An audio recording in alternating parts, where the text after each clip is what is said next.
వెనక్కి తగ్గిన Trump Iran విద్యుత్ కేంద్రాలపై దాడులకు 5 రోజుల విరామం ఇచ్చిన అధ్యక్షుడు గౌరవనీయ ఇరాన్ నేతతో చర్చలు జరుగుతున్నాయని వెల్లడి. ఆ నేత ముజ్తఫా కదర్ స్పష్టీకరణ. చర్చలేం జరగలేదన్న ఇరాన్. హర్ముజ్ మూసివేత హెచ్చరికతోనే ట్రంప్ దిగొచ్చారని స్పష్టీకరణ.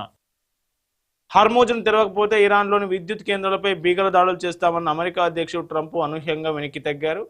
ఈ దాడులకు 5 రోజుల విరామం ప్రకటించారు. గౌరవనీయ ఇరాన్ నేతతో చర్చలు జరుగుతున్నాయని వెల్లడించారు. అయితే చర్చల ప్రకటనను ఇరాన్ తీవ్రంగా ఖండించింది. అసలు చర్చలే జరగలేదని స్పష్టం చేసింది.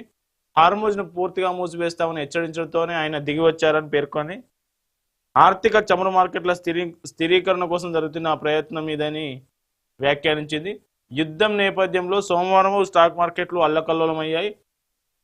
బీఎస్ఈ సెన్సెక్స్ 1800 పాయింట్లకు పైగా పతనమైంది. పరస్పర విరుద్ధ ప్రకటనలు. సుహృద్భావ వాతావరణంలో ఇరాన్తో ఫలవంతమైన చర్చలు జరిగాయి. అవి సంపూర్ణ పరిష్కారం దిశగా సాగాయి.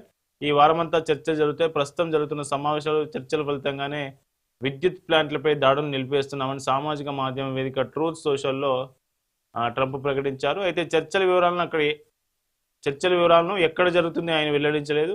ట్రంప్ ఈ ప్రకటన జారీ చేసిన వెంటనే ఇరాన్ అధికారిక